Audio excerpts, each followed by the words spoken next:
یہاں اس سے ڈرنا، اس سے ڈرنا، اس سے چھپنا، اس سے چھپنا، یہ ہمارا شیوا نہیں۔ حق دین پر ہے، حق بات کرتے ہیں تو کھلے عام رہیں گے انشاءاللہ۔ آمنے سامنے ہے، ساری چیزیں ہیں۔ امام زمن فرماتے ہیں یہاں کی بات کو چھوڑو، قیامت کے دن کی بات کہتے ہیں۔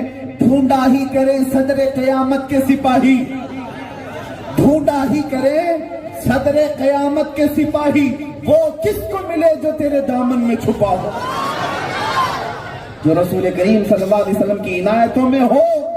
ہم تو قیامت کے دن بھی یہ کہتے ہیں۔ علیکم ورحمۃ اللہ وبرکاتہ۔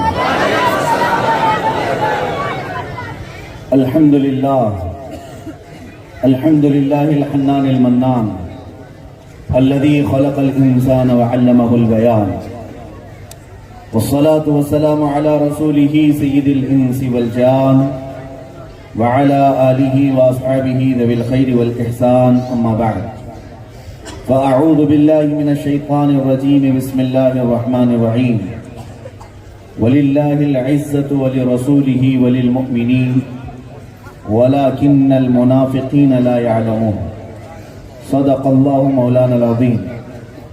بارگاہ رسالت معاب صلی اللہ تعالی علیہ وسلم میں درود پاک کا ہدیہ پیش کریں۔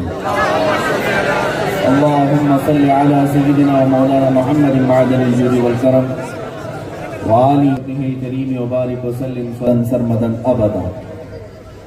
میں اس کرم کے کہاں تھا قابل، حضور کی بندہ پروری ہے، یہ سب تمہارا کرم ہے آقا کے بات اب تک بنی ہوئی ہے۔ میرے عزیزو، ناظم اجلاس نے بڑا لمبا چوڑا تعارف کرایا، مگر میں اپنے تعارف میں صرف اتنا ہی کہتا ہوں، یا رسول اللہ تیرے عشق کی بدولت مجھے زندگی ملی ہے، تیرے عشق کی بدولت مجھے زندگی ملی ہے، میری بات بن گئی ہے تیری بات کرتے کرتے، میری بات بن گئی ہے تیری بات کرتے کرتے، ہے جو زندگانی باقی یہ ارادہ کر لیا ہے، ہر مسلمان یہ ارادہ کرے، ہے جو زندگانی باقی یہ ارادہ کر لیا ہے، یا رسول اللہ تیرے منکروں سے آقا میں مروں گا لڑتے لڑتے۔ یہ ہر عاشق رسول کا ارادہ ہو جائے کہ جو بچی زندگی ہے میرے آقا آپ کی عزت کے لیے، آپ کے ناموس کے دفاع کے لیے لڑتا رہوں گا، اور یقیناً پھر آپ دیکھیں مولا کریم تمہاری عزتوں کو کتنی بلند کرتا ہے۔ یہ ہم نے زندگی میں دیکھا، سچ کہا ناظم اجلاس نے، جب تک بکے نہ تھے تو کوئی پوچھتا نہ تھا۔ ہمارا اپنا تعارف نہیں ہے، ہمارا کوئی انٹروڈکشن ہمارا خاندانی نہیں، نہ ہم اپنے باپ داداؤں سے پہچانے جانے کو فخر محسوس کرتے ہیں، نہ ہم اپنے عہدے سے، نہ اپنے نام سے۔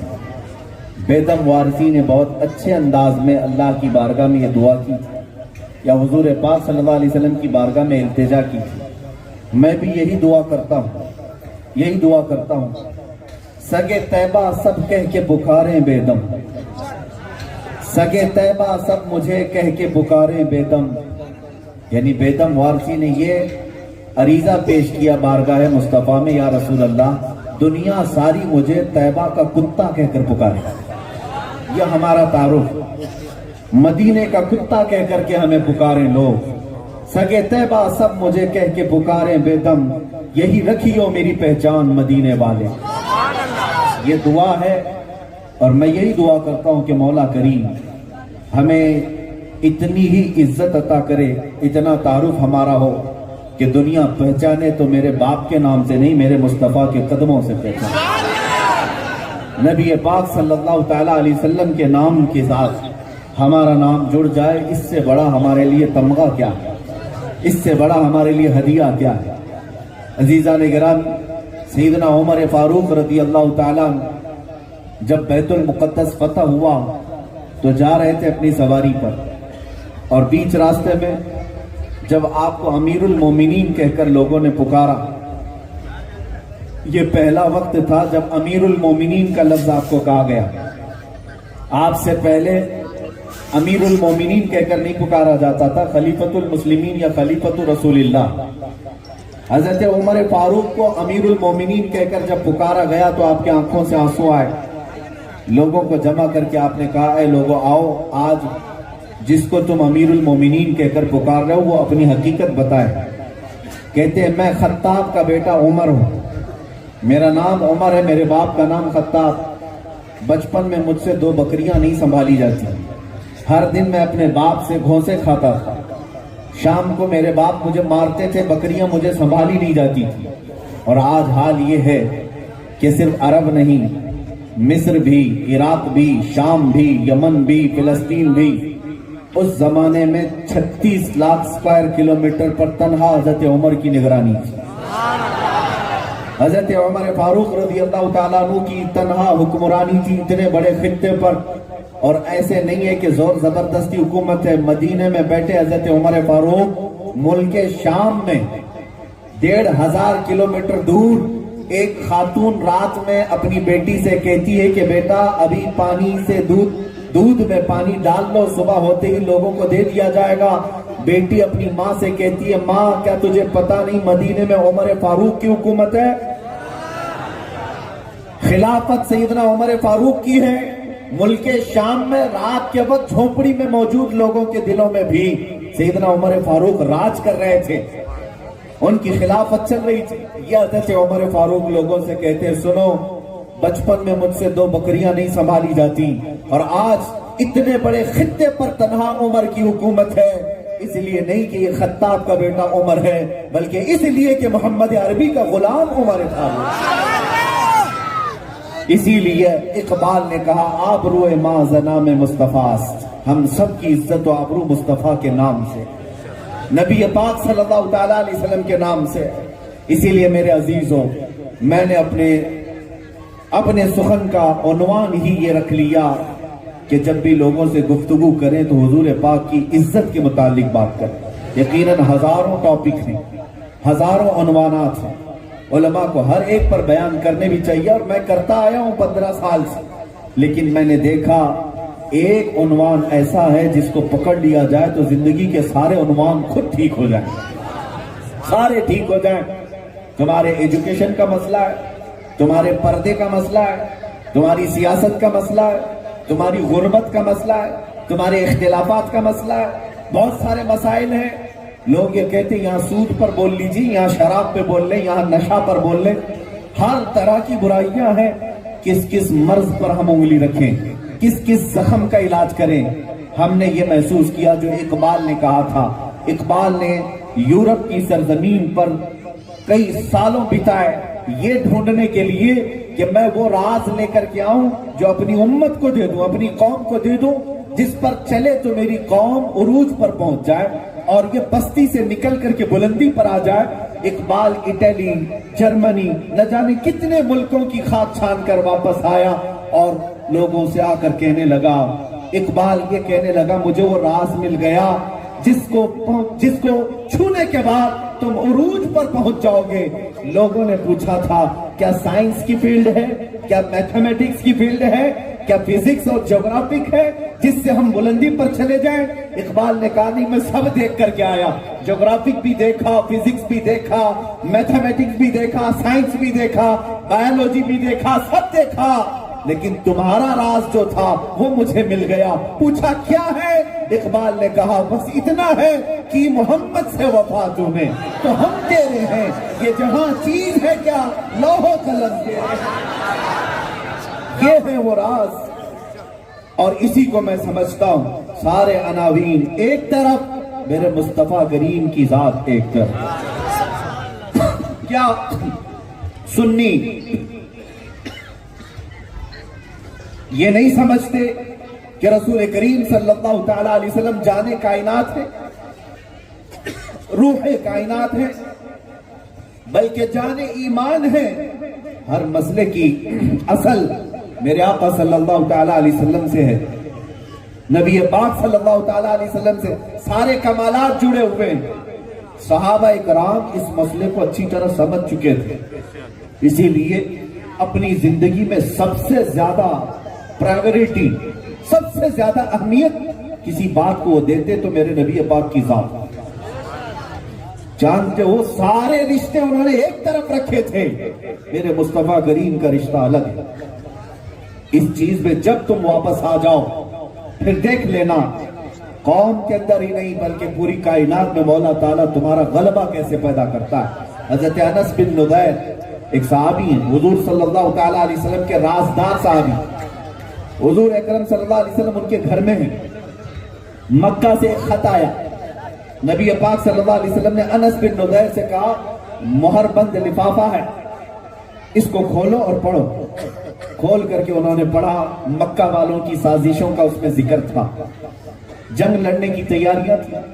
حضرت انس بن نضیر نے خط بند کیا، میرے آقا نے فرمایا یہ تیرے اور میرے درمیان راز ہے، کہیں پتہ نہیں چلنا چاہیے۔ کہا ٹھیک ہے یا رسول اللہ صلی اللہ علیہ وسلم، میں رازوں کی حفاظت کروں گا۔ بند ہو گئی۔ اللہ کے نبی صلی اللہ علیہ وسلم باہر تشریف لے گئے، انس بن نضیر کی بیوی گھر میں تھی اور بیوی دروازے کے پیچھے یا دیوار کے پیچھے تھی۔ جب نبی پاک صلی اللہ علیہ وسلم باہر چلے گئے تو آئی انس بن نضیر سے، بہت محبت کرتے تھے اپنی بیوی سے، یہ جوان تھے حضرت انس بن نضیر۔ بیوی آ کر پوچھتی ہے اے میرے شریک حیات سرتاج انس بن نضیر، بتاؤ رسول اللہ سے کیا باتیں ہو رہی تھی؟ انہوں نے کہا تم کو اس میں کیا دخل ہے؟ میری تمہارے سے محبت وہ اپنی جگہ پر، میرے مصطفیٰ کے رازوں کا مقام الگ۔ کہا کہ بتا تو صحیح کیا بات ہو رہی تھی؟ انس بن نضیر نے کہا یہ نہیں بتا سکتا۔ تو بیوی نے کہا نہ بتانا نہ بتاؤ، میں سب سن چکی ہوں، خط آیا ہے مکہ سے، اس میں یہ لکھا ہوا ہے، میٹر سن چکی تھی بیوی۔ اتنی بات تھی، حضرت انس بن نضیر نے اپنی بیوی کا گلا پکڑ لیا، گردن پکڑ لیا، کہا اس وقت تک میں تیری گردن سے ہاتھ نہیں ہٹاؤں گا جب تک خود رسول اللہ مجھے نہیں کہیں گے، اس لیے کہ میں میرے مصطفیٰ کریم سے غداری کبھی نہیں کر سکتا۔ اسی حالت میں لے کر کے آئے جس بیوی سے سب سے زیادہ محبت کرتے تھے، لیکن بات جب میرے مصطفیٰ کی آ جائے کوئی رشتہ نہیں، کوئی رشتہ نہیں۔ اسی کو حضور تاج الشریعہ بدر الطریقہ مرشد طریقت رحمت اللہ تعالیٰ علیہ نے فرمایا تھا، نبی سے ہو جو بیگانہ اسے دل سے جدا کر، نبی سے ہو جو بیگانہ اسے دل سے جدا کر دیں، پدر مادر برادر جان و مال ان پر فدا کر، چاہے کوئی بھی۔ سنو، بیوی کا گلا پکڑ کر کے لائے، نبی پاک صلی اللہ علیہ وسلم ابھی راستے میں تھے، پوچھا کیا ہوا انس؟ کہا آقا کہیں ایسا نہ ہو جائے میں غداری کے جرم میں ہمیشہ کے لیے معتوب ہو جاؤں۔ میری بیوی نے دیوار کے پیچھے سے آپ کا راز سن لیا، اس کا کیا کیا جائے؟ اگر آپ فرمائیں تو میں اسے ختم کر دوں۔ نبی پاک صلی اللہ علیہ وسلم نے مسکرا کر فرمایا انس کیا وہ میری صحابیہ نہیں ہے؟ تیری بیوی ہے، میری صحابیہ نہیں ہے؟ کہا یا رسول اللہ آپ پر جان نچھاور کرتی ہے۔ میرے آقا صلی اللہ علیہ وسلم نے فرمایا چھوڑ دو اس کی گردن، تو بھی رازدار ہے وہ بھی رازدار ہے۔ نبی پاک صلی اللہ تعالیٰ علیہ وسلم نے جب فرمایا انہوں نے ہاتھ ہٹایا، پھر فرمایا تو میرے لیے سرتاج ہے، میرے لیے شریک حیات ہے، لائف پارٹنر ہے، سب اپنی جگہ پر۔ جب میرے مصطفیٰ کی بات آئے تو پھر میرے سامنے کوئی رشتہ نہیں۔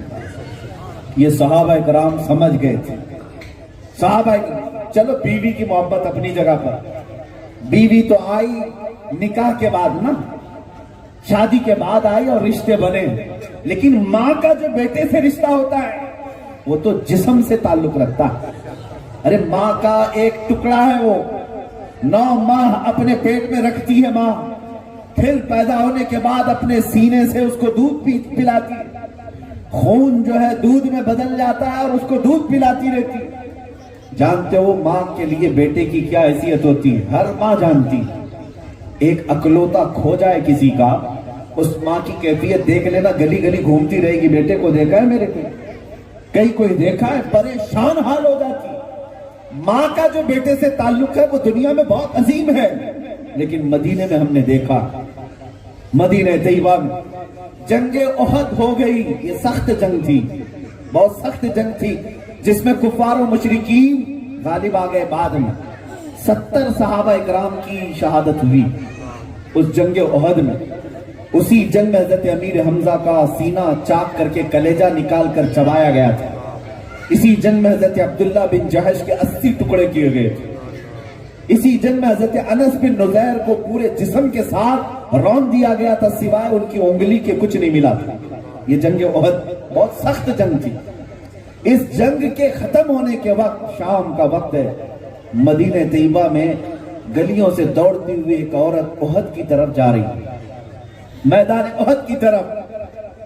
اس خاتون سے کسی نے پوچھا کہاں بھاگی جا رہی ہے؟ لوگوں نے کہا کہاں جا رہی ہے؟ خاتون نے کہا کہ میرا اکلوتا بیٹا جنگ میں شریک ہوا تھا، سنا ہے اس کی شہادت ہو گئی، سنا ہے اس کا انتقال ہو گیا ہے، میں دیکھنے جا رہی ہوں. اکلوتا بیٹا جنگ میں گیا ہے، ماں کا کلیجہ پھٹ جانا چاہیے، ماتم کر رہی ہو. نہیں، ایسا نہیں. دوڑتی ہوئی گئی تو میدان احد میں، لیکن کہاں گئی؟ سب سے پہلے میرے مصطفیٰ کی بارگاہ میں نبی کریم صلی اللہ تعالیٰ علیہ وسلم کے پاس آئی. وہ خاتون کہتی ہے یا رسول اللہ صلی اللہ علیہ وسلم، مجھے خبر ملی ہے کہ میرا لال شہید ہو گیا، میرا جوان بیٹا شہید ہو گیا. اگر آپ اجازت دیں تو میں اس کی لاش دیکھوں، اگر آپ اجازت دیں تو میں اس کی لاش کو دیکھوں. اپنے بیٹے کی لاش دیکھنے کے لیے بھی اتنی فرصت ماں کے پاس ہے کہ پہلے میرے مصطفیٰ کے پاس آئے. نبی پاک صلی اللہ علیہ وسلم نے فرمایا تو اپنے بیٹے کو دیکھ سکتی ہے. یہ خاتون آئی، سنو مجھے یہ حیرت میں ڈال دیتی ہے چیز. ایک ماں جس کا بیٹا شہید ہو گیا، وہ انتقال کر گیا، وہ جوان بیٹا 25 سے 27 سال کی عمر کا، میدان میں ڈھونڈتی ہوئی لاشوں میں اپنے بیٹے کو دیکھتی ہے. اس کا بیٹا، اس خاتون کا بیٹا خون میں لت پت ہے. آتے ہی کیا چیخ مار دیا، دھاڑے مار مار کر کے رونے لگی، بال کھول کر کے. نہیں، آتے ہی اس بچے کے جسم سے، اپنے بیٹے کے جسم سے جبہ ہٹایا اور اس کو پلٹ دیا، پیٹھ پر ہاتھ پھیرنے لگی اور اس کے بعد پھر اس کو سیدھا لٹا دیا اور سجدے میں گر گئی. سجدے سے اٹھ کر کے کہتی ہے مولا تیرا شکر ہے تو نے میرے لال کو اپنے نبی کی خدمت میں قبول کیا. ماں کا کلیجہ، ماں کا کلیجہ معمولی بات نہیں. پریکٹیکلی جب کسی کے گھر میں آ جائے تو پتا چلے. میں ابھی بیوی کی بات کر رہا تھا کہ صحابہ ہر رشتے کو میرے مصطفیٰ کے بعد سمجھتے تھے. اب اس بیٹے کی لاش کے ساتھ اس ماں نے جو کیا، پلٹا، جبہ ہٹایا، پیٹھ پہ ہاتھ پھیرا. کسی صحابی نے پوچھا خاتون یہ کیا کر رہی ہے اپنے جوان بیٹے کی لاش کے ساتھ؟ سنو مدینے کی وہ ماں کہتی ہے خاتون کہ اے نوجوانوں تم پوچھ رہے ہو کیا کر رہی؟ سن، میں ایک ماں ہوں، میرا شوہر نہیں، میرا کوئی نہیں. جب آج مدینے کی ہر ماں اپنے بیٹے کو بھیج رہی تھی، کچھ شوہروں کو، کچھ بھائیوں کو، میرے گھر میں اس کے علاوہ کوئی نہیں تھا. میں نے اس کو سجا سوار کر میرے مصطفیٰ کریم صلی اللہ علیہ وسلم کے ہمراہ بھیجا. لیکن جانتے ہو جب یہ جا رہا تھا تو چوکھٹ پر کھڑی ہو کر میں نے اس کو ایک نصیحت کی تھی، ایک وصیت کی تھی. اپنے بیٹے کو جانے کے وقت خاتون یہ سمجھا کر بھیج رہی، بیٹا یاد رکھنا جنگ میں جا رہا ہے، نبی پاک کے لیے جا رہا ہے، حالات کبھی بھی بے قابو ہو سکتے ہیں. کبھی پلہ ادھر کا کبھی پلہ ادھر کا بھاری ہو جاتا ہے، کبھی دشمن غالب آ جاتے ہیں، کبھی ان کی طرف سے تیر تلوار چل جاتے ہیں. بیٹے کو ماں سمجھا رہی ہے چاہے جیسا بھی سخت وقت ہے میرے مصطفیٰ کا ساتھ چھوڑ کر کبھی نہ جانا. ماں اپنے بیٹے کو نصیحت کر رہی اور پھر ایک جملہ کہتی ہے، قسم خدا کی، قسم خدا کی. وہ خاتون کہتی ہے بیٹا اگر تو جنگ کے سخت ہونے کے وقت، دشمنوں کے غلبے کے وقت میدان چھوڑ کر بھاگتے ہوئے پیٹھ سے زخم کھا کر کے مرا تو میں اپنا دودھ معاف نہیں کروں گی. ماں نے یہ نصیحت کی تھی. وہ کہتی ہے میں اپنے بچے کو جانے کے وقت یہ نصیحت کر کر بھیجی تھی. اب جب مجھے پتا چلا کہ یہ جنگ سخت ہو گئی تھی، کفار غالب آ گئے تھے، تو مجھے ڈر لگا کہیں میرا بیٹا بھاگتے ہوئے تو نہیں مارا گیا، میدان چھوڑ کر جا تو نہیں رہا تھا. میں اپنے بیٹے کی لاش دیکھنے نہیں آئی، یہ دیکھنے آئی کہ کس حال میں مرا. میدان میں آتے ہی خاتون کہتی میں نے سب سے پہلے اس کا جبہ ہٹا کر اس کی پیٹھ پر ہاتھ پھیر کر کے دیکھا کہ کوئی زخم پیچھے سے تو نہیں کھایا، بھاگتے ہوئے مارا تو نہیں گیا. وہ خاتون کہتی ہے پھر میں سجدے میں اس لیے گری کہ میرے جوان لال کے پیٹھ پر ایک بھی زخم نہیں، جتنے زخم کھایا ہے سب سینے پر کھا کر شہید۔ ماں کو اس بات پر بھی فخر ہے کہ میرا لال اگر شہید ہوا ہے تو بھاگتے ہوئے نہیں، میرے مصطفیٰ کی عزت پر پہرا دیتے ہر زخم اپنے سینے پر لے کر گیا۔ وہ مائیں کہاں ہیں؟ وہ خواتین کہاں ہیں؟ میرے عزیزوں، بیوی کو چھوڑ دیا ایک الگ مسئلہ تھا، لیکن کوئی ماں اپنے لال کو، اپنے کلیجے کو میرے مصطفیٰ کے لیے پیش کرے، یہ صرف مدینے کی خواتین کر سکتی۔ جانتے ہو ایک جنگ کے موقع پر نبی پاک صلی اللہ تعالیٰ علیہ وسلم صحابہ کے ساتھ جا رہے تھے، تیاریاں چل رہی، ایک عورت تو 1.5 سال کا بچہ لے کر آئی، کہا یا رسول اللہ اس کو بھی لے جائیں۔ 1.5 سال کا بچہ کیا کرے گا جنگ میں؟ وہ خاتون کہتی آقا میں جانتی ہوں میرے گھر میں اس کے علاوہ کوئی ہے نہیں، اس کو لے جائیں، میں جانتی ہوں یہ تیر تلوار تو نہیں چلا سکتا، آپ اپنے مجاہد صحابہ کے ہاتھ میں دے دیں، جب دشمنوں کی طرف سے تیر چلے تو میرا بچہ ڈھال کے کام تو آ سکتا۔ نبی پاک صلی اللہ تعالیٰ علیہ وسلم پر ان صحابہ نے جو کہا تھا نا، ابھی وہ امی فدا کا یا رسول اللہ، میرے ماں باپ آپ پر قربان ہو یا رسول اللہ، زبانی نہیں تھا، حقیقت میں تھا، ہر چیز وہ قربان کر کے آئے تھے، ہر چیز قربان کرتے بھی تھے، نہ انہوں نے مال کی بقات کو دیکھا، نہ اپنے گھر بار کی حیثیت کو دیکھا، نہ اپنے بڑے بڑے خاندانوں کو دیکھا۔ ارے میرے عزیزوں، میں آج آپ سے یہی سوال کرتا ہوں، ابھی اگر میں پوچھ لوں کہ میرے آقا صلی اللہ تعالیٰ علیہ وسلم کی عزت کی بات آئے، اے ممبئی عظما کے رہنے والے نوجوانوں، کیا تم میں سے ایسے غیور نوجوان نہیں جو حضور کے قدموں پر اپنی گردن نچھاور کرنے کو تیار ہے؟ ہر ایک تیار ہے، ہر ایک تیار ہے، مجھے پتا ہے، لیکن آؤ مدینے کی اس بستی میں لے جاتا ہوں، تم تو گردن کاٹنے کی بات کر رہے ہو، تم اپنی جان دینے کی بات کر رہے ہو، تم اپنی زندگی نچھاور کرنے کی بات کر رہے ہو، لیکن کچھ چھوٹی چیزیں چھوڑنے کی بات کیوں نہیں کرتے؟ کچھ گناہ جو تمہاری زندگی میں لگے ہوئے ہیں، اگر حقیقت میں میرے مصطفیٰ سے محبت ہے تو ان گناہوں کو نکال کر کیوں نہیں پھینکتے، کیوں نہیں نکالتے؟ گردن بعد میں دینا، جان بعد میں دینا۔ حضرت انس رضی اللہ تعالیٰ حضور پاک صلی اللہ تعالیٰ علیہ وسلم کے چہیتے صحابی، چھوٹی عمر کے ہیں، جب ان کی عمر 10 سال کی تھی، یہ کہتے ہیں میں شراب کے قہوہ خانے جو ہوتے تھے جہاں بیٹھ کر لوگ شراب پیتے تھے، میں شراب سپلائی کرتا تھا پیالے بھر بھر کر کے، ابھی شراب حرام نہیں ہوئی تھی، بڑے بڑے لوگ آتے تھے شراب پیتے تھے۔ حضرت انس فرماتے ہیں میں پیالے بھر کر شراب سپلائی کرنے کا کام کرتا تھا، اچانک مدینے میں راستوں پر ایک منادی نے اعلان کرنا شروع کیا، یا ایھا المسلمون قال رسول اللہ صلی اللہ علیہ وسلم حرمت الخمر، اے مسلمانوں اللہ کے رسول صلی اللہ علیہ وسلم نے ارشاد فرمایا کہ آج سے شراب حرام ہو گئی، یہ اعلان مدینے میں ہو رہا ہے۔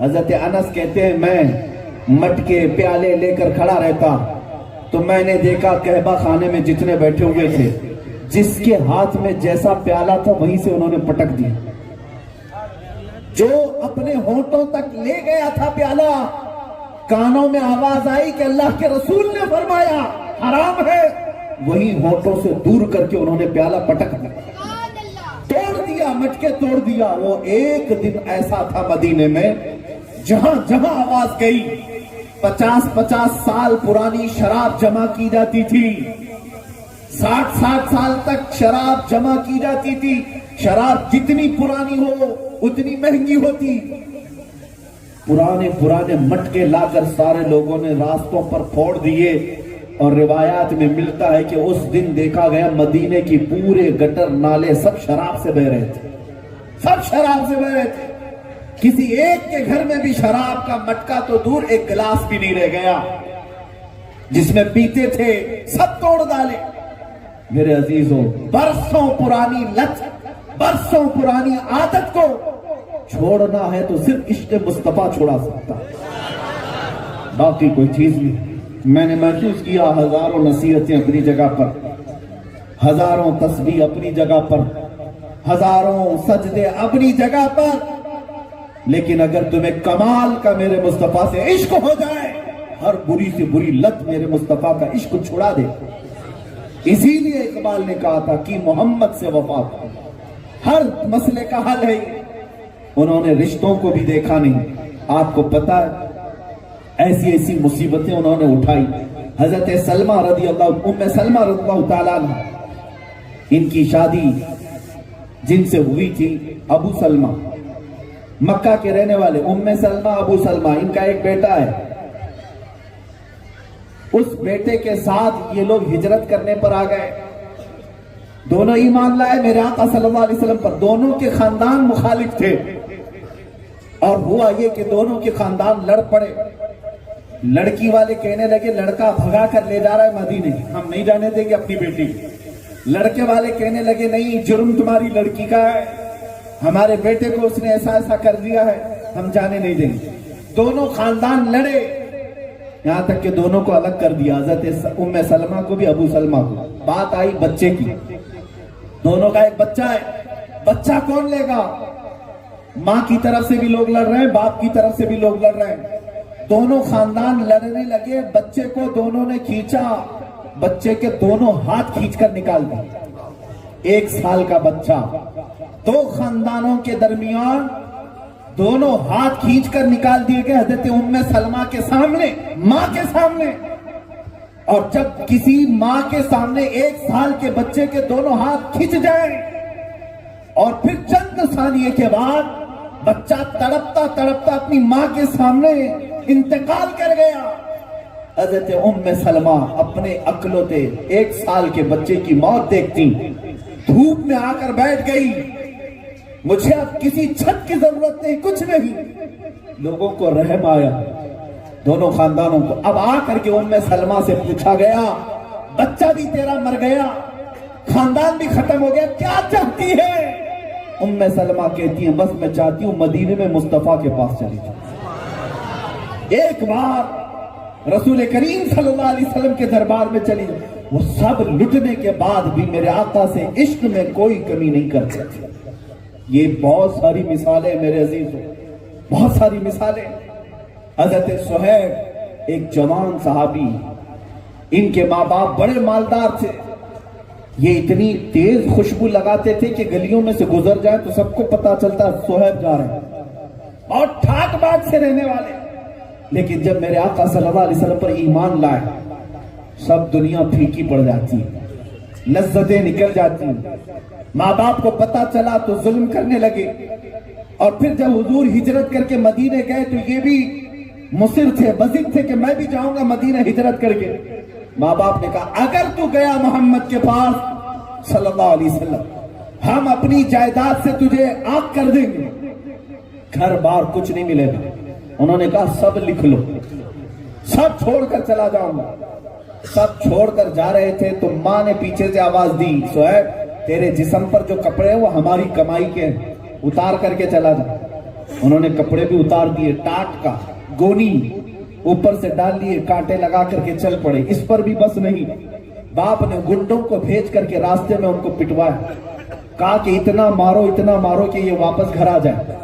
گنڈے ان کو بیچ راستے میں مارتے رہے، یہاں تک کہ ان کی ناک پھٹ گئی، آنکھیں اندر چلی گئی، گھٹنے زخمی ہو گئے۔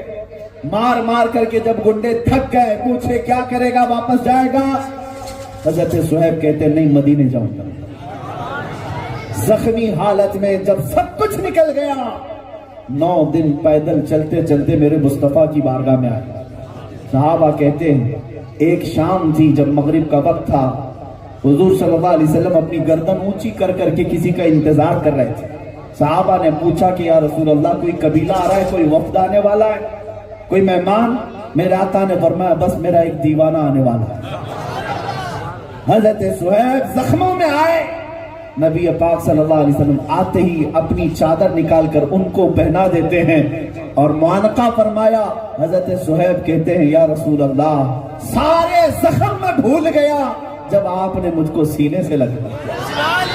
اور زندگی بھر اس چادر کو کبھی چھوڑتے نہیں تھے جو میرے آقا نے انہیں عطا کی.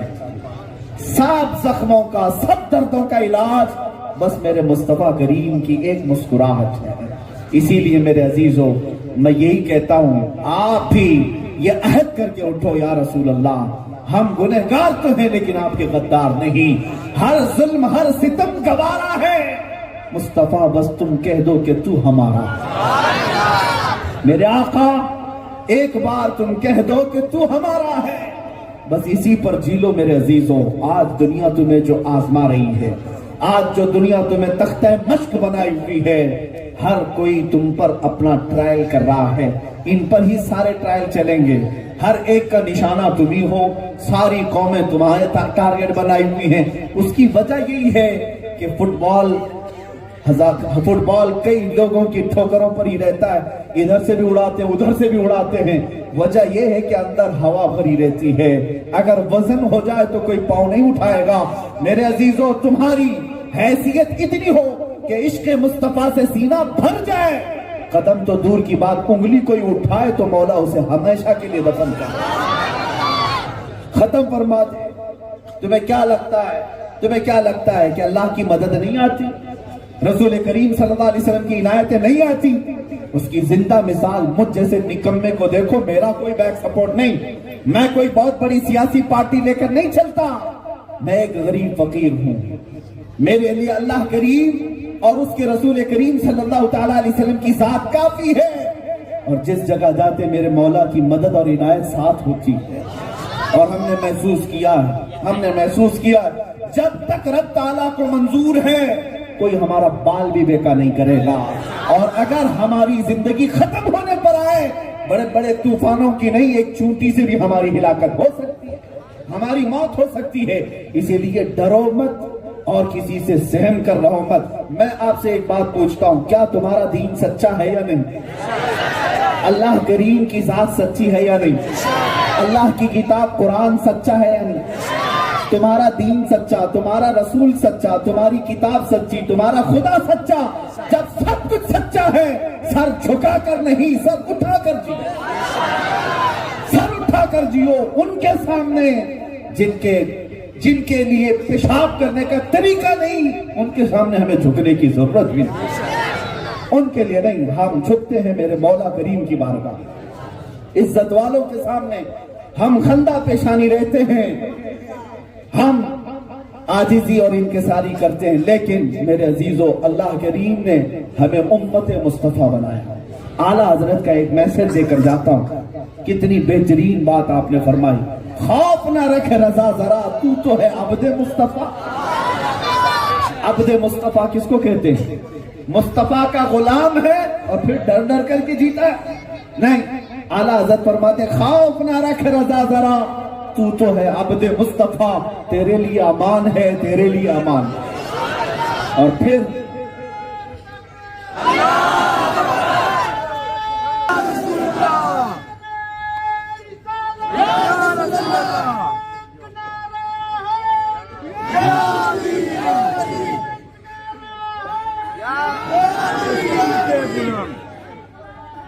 عزیزان گرامی، آپ اعلیٰ بغور سماعت کریں. اور ان کے برادر گرامی امام زمن حسن رضا بریلوی رحمۃ اللہ تعالیٰ علیہ فرماتے ہیں، یہاں کی بات تو چھوڑو، یہاں اس سے ڈرنا، اس سے ڈرنا، اس سے چھپنا، اس سے چھپنا، یہ ہمارا شیوا نہیں. حق دین پر ہے، حق بات کرتے ہیں تو کھلے عام رہیں گے انشاءاللہ. آمنے سامنے ہے، ساری چیزیں ہیں. امام زمن فرماتے ہیں یہاں کی بات کو چھوڑو، قیامت کے دن کی بات کہتے ہیں. ڈھونڈا ہی کرے صدر قیامت کے سپاہی، ڈھونڈا ہی کرے صدر قیامت کے سپاہی، وہ کس کو ملے جو تیرے دامن میں چھپا ہو، جو رسول کریم صلی اللہ علیہ وسلم کی عنایتوں میں ہو. ہم تو قیامت کے دن بھی یہ کہتے ہیں، کیونکہ یہ حدیث میں بھی ہے، کچھ فرشتے فلاں بن فلاں کا نام لے کر کے آئیں، فلاں کہاں ہے مجرم ہے پکڑو، آرڈر آیا ہے، ڈھونڈ رہے ہوں گے لیکن مجرم ملتا نہیں. کہاں رہا؟ قیامت کے دن کہاں رہ گیا؟ بعد میں بتایا جاتا ہے میرے مصطفیٰ نے اپنے دامن میں چھپایا ہوا. جب میرے آقا صلی اللہ علیہ وسلم قیامت کے دن ہمیں ہمارے جرموں پر پردہ ڈال کر بچا سکتے ہیں، ان کتوں سے کیوں نہیں بچا سکتے؟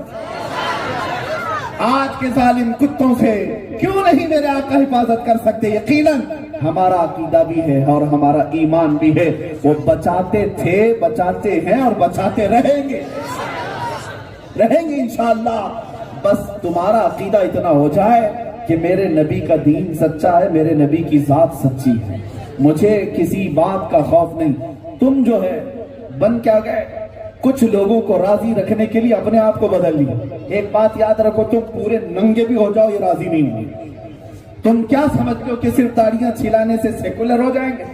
ٹوپیاں چھپانے سے سیکولر ہو جائیں گے؟ کچھ نہیں، تم راضی کرتے رہ جاؤ گے، ننگے بھی ہو جاؤ، کبھی دنیا تم سے راضی نہیں ہوگی۔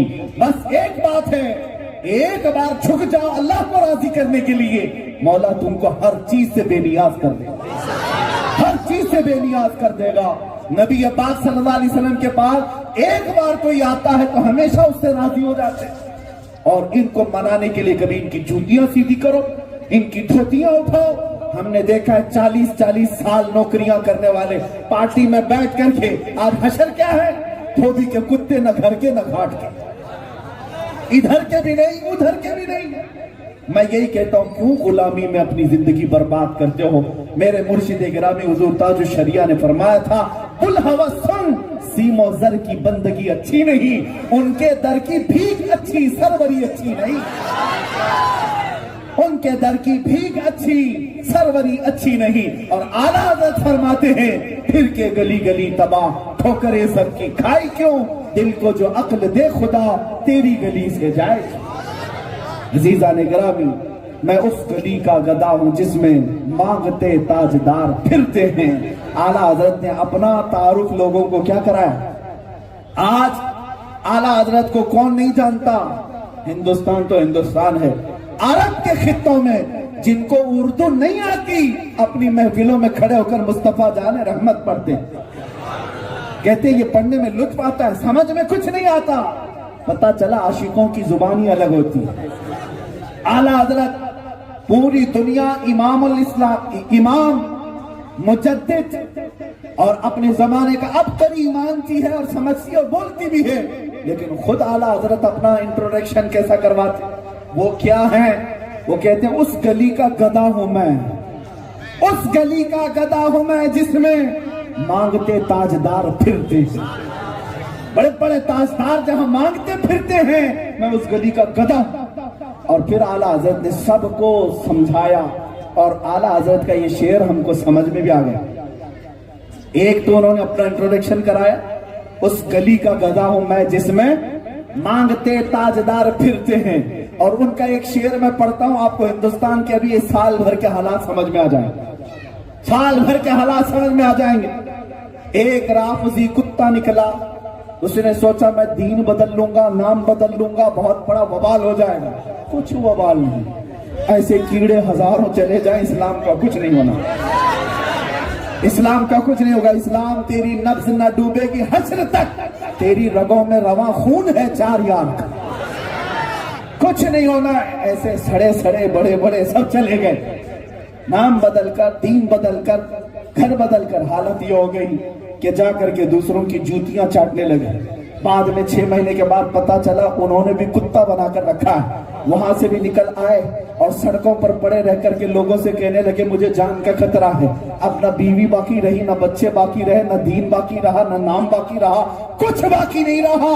پھر میں نے اعلیٰ حضرت کو پڑھا، اعلیٰ حضرت نے 100 سال پہلے کہا تھا، یا رسول اللہ جو تیرے در سے یار پھرتے ہیں، جو تیرے در سے یار پھرتے ہیں، در بدر یوں ہی خار پھرتے ہیں، در بدر یوں ہی خار پھرتے ہیں۔ آج ان کو چھوڑو، ذلت کا یہ حال ہے، ابھی تو دیکھنا ہے قیامت باقی ہے، ابھی دیکھنا ہے حشر باقی ہے۔ اسی لیے مسلمانوں اعلیٰ حضرت کی سنو، وہ کہتے ہیں آج لے ان کی پناہ، آج مدد مانگ ان سے، آج لے ان کی پناہ، آج مدد مانگ ان سے، کل نہ مانیں گے قیامت میں اگر مان گیا۔ آج اگر حضور کے ہو تو تو کل انشاءاللہ فخر سے کہو گے عرش حق ہے مسند رفعت رسول اللہ کی، دیکھنی ہے حشر میں عزت رسول اللہ، وہاں تو دیکھنی ہے، اور جو رسول اللہ کا ہے وہ فخر سے رہے گا۔ آج اگر عزت ہے تو میرے مصطفیٰ کی ہے، وہاں حضرت آدم سے لے کر عیسیٰ علیہ السلام تک میرے نبی کے گن گا رہے ہوں گے۔ ہر کوئی کہہ رہا ہوگا نا، ہر کوئی کہہ رہا ہوگا اعلیٰ حضرت نے یہی تو کہا ہے، خلیل و نجی مسیح و صفی سبھی سے کہیں نہ بنی، خلیل و نجی مسیح و صفی سبھی سے کہیں نہ بنی، یہ بے خبری کی خلق پھری کہاں سے کہاں تمہارے لیے، زمین و زمان تمہارے لیے، مکین و مکان تمہارے لیے، چنین و چنا تمہارے لیے، بنے دو جہاں تمہارے لیے، یا رسول اللہ دہن میں زبان تمہارے لیے، بدن میں ہے جہاں تمہارے لیے، ہم آئے یہاں تمہارے لیے، اٹھے بھی وہاں، بس اسی پر زندگی گزارو، اسی پر زندگی گزارو، نبی پاک کے ہو کر رہو، وفادار اتنے ہو جاؤ کہ دنیا تمہارے جسم سے خون کا آخری قطرہ بھی نکالے لیکن ہر نس نس تمہاری مصطفیٰ کے گن گاتی رہے کہ وہاں سے ہمیں کوئی غداری نہیں۔ نبی پاک صلی اللہ تعالیٰ علیہ وسلم کی سنتوں کے ساتھ وفاداری، ان کی شریعت کے ساتھ وفاداری۔ آج ضرورت اسی بات کی ہے نوجوانوں، میں صرف اتنا میسج دے کر کے جاؤں گا، بہت جی لیا اس دنیا کی رنگینیوں میں، اس کی رانائیوں میں، آ جاؤ ایک بار میرے مصطفیٰ کے قدموں میں، عزت دیکھو، عزت دیکھو۔ گرے ہوئے لوگوں کو بھی بہت عزت دے دی جاتی ہے، پڑے ہوئے لوگوں کو اٹھا دیا جاتا ہے۔ کیا آپ نے یہ نہیں سنا، ایک عرب نے آدمی کا بول بالا کر دیا، خاک کے ذروں کو ہمدوش سریا کر دیا، خود نہ تھے جو راہ پر اوروں کے ہادی بن گئے، کیا نظر تھی جس نے مردوں کو مسیحا کر دیا۔ میرے آقا صلی اللہ تعالیٰ علیہ وسلم کی ذات پاک ہے، ان سے جو وابستہ ہوا، چاہے وہ حبشہ کا رہنے والا ہو، حضرت بلال کی شکل میں میرے مصطفیٰ سے وابستہ ہو جائے تو مولا اس کو خانہ کعبہ کی چھت پر بھی چڑھا دیتا۔ عزتیں یہ ہیں، عزتیں یہ ہیں جن کو پہلے نہ جانتی تھی دنیا، میرے مصطفیٰ کی نسبت نے ان کو آسمان ہدایت کا ستارہ بنایا۔ آج آپ کے ساتھ بھی عزت ہے اور پھر سے آئے گی، بس تم عزت کہیں اور ڈھونڈ رہے ہو۔ تم اپنے آپ کو یہ سوچتے ہو جتنا میں ماڈرن ہو جاؤں گا، جتنا پاش ہو جاؤں گا اتنی عزت ہوگی، خاک عزت ہے۔ نبی پاک صلی اللہ تعالیٰ علیہ وسلم کے قدموں میں جو عزت وہ ختم کبھی نہیں ہوتی، اور دنیا کے اعتبار سے پاؤڈر لالی کی جو عزت ہے وہ جوانی تک رہتی ہے۔ آج آپ سوچتے ہوں کہ فلمی سٹارز ان کے ساتھ بھی بھیڑ ہوتی ہے، میں کہتا ہوں ذرا ان کی کمر جھکنے دو، ان کے چہرے کا غازہ اڑنے دو، تم تو دوسرا ہیرو ڈھونڈ لو گے۔ جب کوئی بوڑھا ہو جائے یا بوڑھی ہو جائے تم دوسرا ڈھونڈ لو گے، لیکن میرے مصطفیٰ کے غلاموں میں ایسا نہیں ہوتا۔ جو نبی کا غلام جتنا بوڑھا ہوتا ہے اتنی عزت بڑھتی چلی جاتی ہے۔ جوانوں، شاید ہو سکتا ہے گوونڈی کی سرزمین پر موجود آنکھوں نے ایک جلوہ اعلیٰ حضرت کے خاندان میں حضور تاج الشریعہ کا دیکھا، ان کو دیکھی ہوئی آنکھیں ہوں گی۔ عمر مبارک 75 سال کے قریب تھی، لیکن 1 لاکھ سمارٹ اور ہینڈسم نوجوانوں کو ایک طرف بٹھاؤ، تاج الشریعہ کو ایک طرف بٹھاؤ، پھر دیکھنا دنیا کی نگاہیں 1 لاکھ کی طرف جاتی ہیں یا اس سورج کی طرف جاتی ہیں۔ اپنے تو اپنے، میں آپ کو بتاؤں، امارات، ابھی دبئی میں تھا چند مہینے پہلے کی بات، دبئی میں ابو ظبی میں ایک بہت بڑے شیخ ہیں، انہوں نے اپنے گھر میں حضور تاج الشریعہ کی دعوت کی تھی، عرب کے۔ آج ان کا مقام ایسا ہے کہ پورے عرب میں ان کا توتی بولتا ہے، سادات میں سے ہیں، رسول اللہ کے خاندان سے ہیں۔ حضرت کی اپنے گھر دعوت کی تھی، جو دعوت نامہ علماء کو انہوں نے دیا تھا، میرے گھر میں آج دعوت ہے، سب آئیں، علاقے کے اوقاف کے جتنے علماء ہیں سب کو دعوت دی تھی۔ کیا لکھ کر کے دیا تھا جانتے ہیں؟ عربی میں یہ لکھ کر کے دعوت دی تھی، کیا ہے علماء وقت آج میرے گھر میں دعوت ہے، چاند کا ایک ٹکڑا آنے والا ہے، جو چاہے آ کر دیکھ لے۔ کسی ہندوستانی کی بات نہیں کر رہا ہوں، کسی ہندوستانی کی بات نہیں کر رہا ہوں، ایک عربی سید زادے کی بات کر رہا ہوں، سید زادے کی بات کر رہا ہوں۔ دعوت نامے میں لکھا میرے گھر میں آج ایک چاند کا ٹکڑا آنے والا ہے، جو چاہے وہ آ کر دیکھ لے۔ علماء کا ہجوم تھا جو وہاں موجود تھے. عینی شاہدین بتاتے ہیں جب یہ اعلیٰ حضرت کا شہزادہ تاج الشریعہ علیہ الرحمت و رضوان وہاں پہنچے, گھر میں داخل ہوتے ہی وہی سیدزادے جن کا آج بھی عرب میں طوطی بولتا ہے, جیسے ہی گھر میں انٹر ہوئے انہوں نے اپنے ہاتھوں سے حضرت کی جوتیاں نکالنے کی کوشش کی. جھک کر کے یہ عرب والوں نے دیکھا اور اس کے بعد انہوں نے کہا یہ مت دیکھنا کہ میں کون ہوں اور ان کی جوتیاں اٹھا رہا ہوں, بلکہ یہ دیکھنا کہ ایک عاشق رسول ہے, ایک عاشق رسول ہے اور فنا پھر رسول کی اولاد میں سے. عزیزان گرامی وقار, ہم نے یہ دیکھا عزت ہے. چاہے پھر تم کہیں پر بھی جاؤ, نبی پاک کی گن گاؤ, ہر جگہ میرا مولا تمہارے لیے زمین کشادہ کرتا ہے, ہر جگہ کشادہ کرتا ہے. اسی لیے اب میں اس بات پر اپنی گفتگو ختم کرتا ہوں جو اعلیٰ حضرت نے فرمایا, انہیں جانا انہیں مانا نہ رکھا غیر سے کام, للہ الحمد میں دنیا سے مسلمان گیا. وآخر دعوانا الحمدللہ رب العالمین.